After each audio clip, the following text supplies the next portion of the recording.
high school, loner, 18. I hate it here. I'm gonna go to school for like 2 weeks. Yeah, I sound so miserable. I mean, the way I'm putting it, yeah. But you know it's a build-up. Am I okay? No, you good. What's going on, y'all? It's your man, Mike Press, and we are here on the show with Victoria Van Ness. Victoria Van Ness is the co-founder of Ambyr Social Club, as well as the founder of Ambyr agency, so we want to call it. Yeah, go with that. And today we're just going to get in here, talk about her entrepreneurial journey over a bowl of cereal.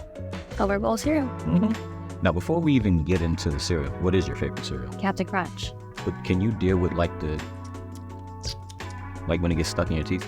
Yeah, I can. So you like that part? Yeah, it's worth it to me. All right, so let's get into this bowl. Let's get into this bowl. Yeah. Wait, what do you have? Lucky Charms? Yeah, Lucky Charms. Did you ask for Lucky Charms? No, see, they don't listen to anything else. Oh. I'm a Frosted Flakes man.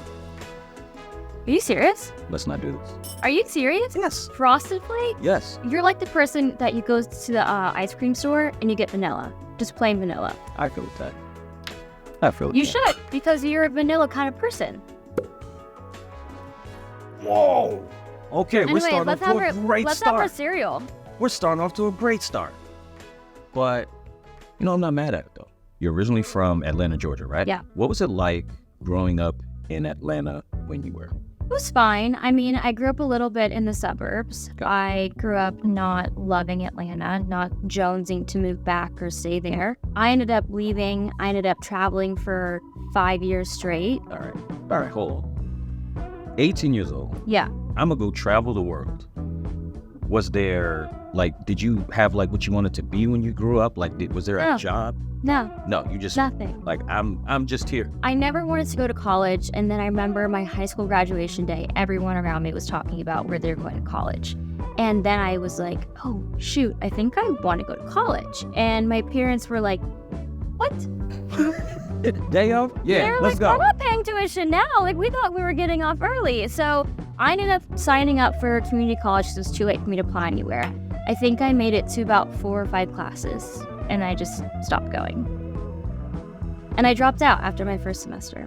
So you don't like school? No, I changed schools every year. I was always very introspective and kind of a loner, so I was never the person that peaked in high school. I loved to stay home and read, and that was really? Yeah. Oh, this is interesting. Oh, low-key a you nerd. give me a whole lot to work with right now.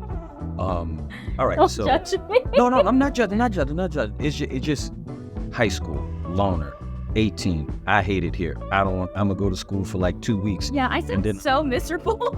I mean, the way I'm putting it, yeah. But you know it's a build-up. Am I okay? No, you good. 18, you're like, I'm off this. I'm gonna go travel. Now, most people when they're in college, they don't have money. Okay. Yeah. So this is where it gets a little funky.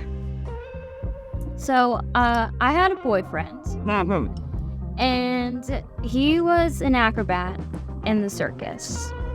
Wait, what? Yeah. Oh. Yeah. Which means he was an Wait, you're eating. I didn't even pour mine. Look, you falling, because you know why? Because your trauma done kicked in about talking about the acrobatic work. Yeah, you're asking me too many questions too fast. All right. Swipe, acrobat. I haven't had this in so long. It's such a treat. You're welcome. Thank you. How long did you guys date? 6 years. Oh, so you were with him. I was with him. Got it. But I was working while I was on tour. What were you doing? Nannying, house cleaning, the whole thing. I would basically do a different family wherever we were living. So it was mostly 2 months per city, but sometimes there were longer stints where it was 3 months or 6 months, or I would nanny for a family on tour. And honestly, that was the most transformative 6 years of my life. I mean, I didn't know who I was. I didn't know what I wanted to do. I didn't know kind of where I fit, but I never was worried, and I knew that I would figure it out. What about your parents? Were they scared for you? You ran off with this acrobat. Okay. You ran off with the circus. Yeah, but you want to get a little funkier? I come from a circus background. How do you come from a circus background? So my great-grandfather held a bunch of world records for strongest man in the world. Would pull trucks with his teeth, all this crazy stuff. So he discovered Arnold Schwarzenegger, trained him. He was his, protege, whatever. Really? Yep. And then he started his own little circus. And then my great-grandmother was, his assistant.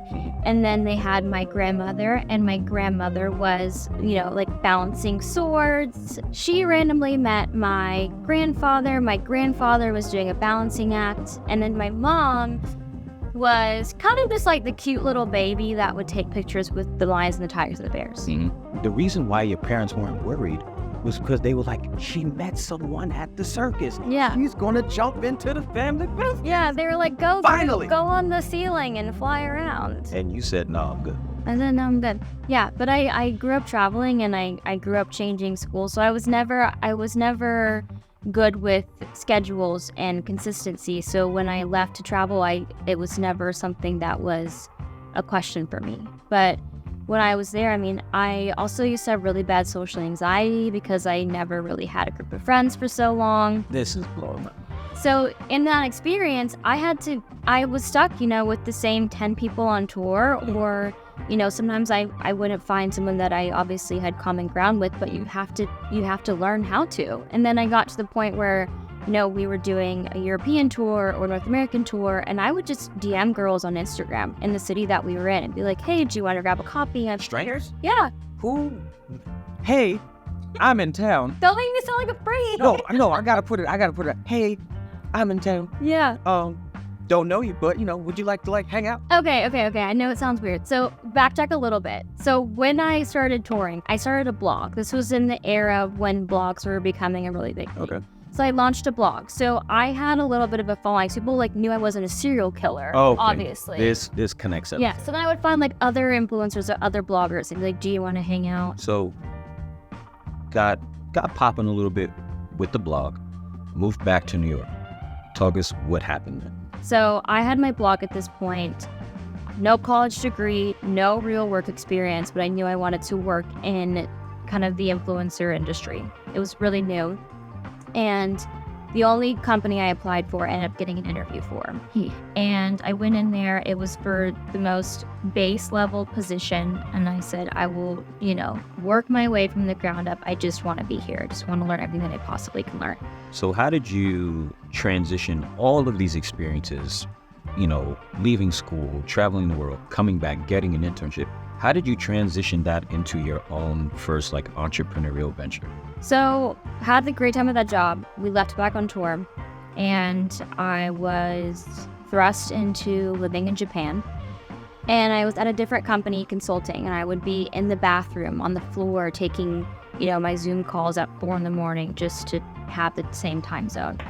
And I realized, I was like, this industry is only a few years old, really. It's not like I'm working in finance where I have to work my way up and then I can become partner or something. I was like, I'm only 21, so I might as well just kind of go up on my own and see how it goes. Yeah. So I launched my company within 3 months. I was living in Japan, and I said, I just want to have my own schedule.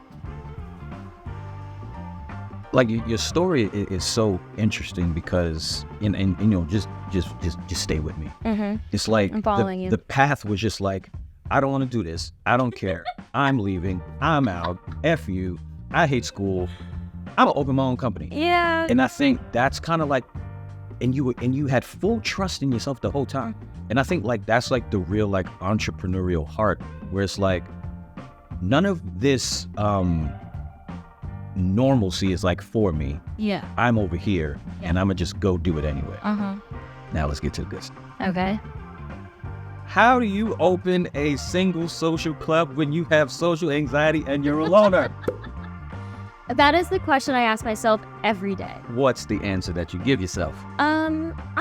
I genuinely, I love people. It's traveling for me really pushed me out of my shell. Now, people, whenever I say that I have social anxiety, people are like, I would have never thought that from you. Yeah. I've definitely outgrown it. I am a loner. I'm a homebody. So every single time I have an event, I'm like, this is the least unlike me thing to ever do. But once I'm there, I have so much fun. So it's fine. All right. So it's called Ambyr Social Club, right? Ambyr Club, yeah. Ambyr Club. Okay.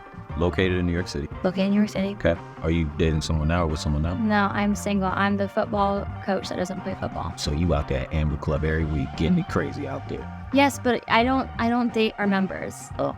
Yeah, it goes against the self-inflicted HR rule. You can't get high on your own supply. Oh shit, we. Exactly. That's what I say too. My mom says it's not Did very you say that in ladylike of me to Japan say on that. the toilet? Don't shit where you build. Just saying. What was your hardest, like, stumble? Like, the thing that it brought you down really hard and made you have to, like, buckle down and figure it out? I would honestly say, probably right now. Like, right now where I am with Ambyr. My partner has decided to leave, so it's just going to be, me solo taking it over. And that's a very scary thing. Like I just said, we're not taking a dime out of the company. Everything that we make goes back into it. I have still not taken $1 from it. And now I'm at the point where it's kind of like, okay, this is my full-time thing. I've closed my other company. I've stopped freelancing. This is my full-time job. And what I take out of this company has to be absolutely budgeted down to the dollar, because I have to pay my rent in New York and I have to pay my bills in New York and my Ubers and my subway. This is my first time ever where I'm really jumping like head into Ambyr because I believe in it. I'm not ready to give it up, but it's fucking scary. Yeah, I truly appreciate you even saying that. Yeah. Because that's a real thing, because you were saying it's like happening right now. Right now. And to kind of like expose that, it shows like your strength and who you are and how you really believe in Ambyr. Yeah. Where do you see yourself in your professional career going? I'm so wholeheartedly invested in Ambyr. I really see that as my future.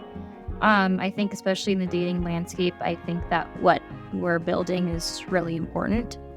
Eventually, I'd love to launch in other cities. I'd love to do more events. Right now, we're kind of just doing speed dating events and things at bars.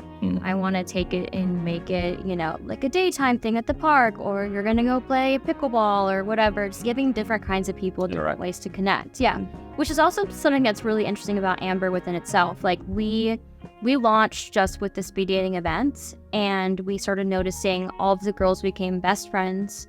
The guys would go out together after. They were like playing sports together. And do you think that was the goal? It wasn't the goal. It was not the goal, but it continuously kept happening. And I was like, we need to find a way to monetize off of this. Like, we are building a social club whether we like it or not. And that was kind of when we went from saying we're a speed dating club to saying we're a social club, and then launching the parties, because the parties, it's, for our gay members, our straight members, their friends, friends of friends. It's really like a come one, come all for people to meet professionally, platonically, romantically. It's really just a place for people to connect. It's hard to make friends as an adult, so I think that just providing a space for people that they know people are not, gonna be weird, and like we've done an interview, we've taken in your application, we've done a lot of the work that dating apps don't do, and we're all in one room, so let's just like hang out and have fun, and if someone makes out, then great. There's one thing we gotta do. What? We have to finish the actual bowl of cereal. Okay. Mine's so soggy now. I know. How much do you have left? Oh, yours is really soggy. Shit. Why don't you put some more in there? No. Why? Are you gonna drink it all? No, we. No. We have to drink it? Not mine, but you drink it. Wait, are you for real? Or are you fucking with me right now? A little more than that. No. Why? Don't you know what to do? All right, it's getting crazy. Are we not just? Why are we to drink this? Because it's part of what we're doing. That's right. Cheers the bowl. Let's drink all of it. All of it. Take it. No way. Yep. Oh my god, the milk from Captain Crunch is actually so fucking fire. It's so good. What's wrong with yours? Why are you in that face? It's too soft in my mouth. Take it all, you said. Are you okay? Thank you so much for coming to the show. Thank you so much. Yeah. I appreciate it.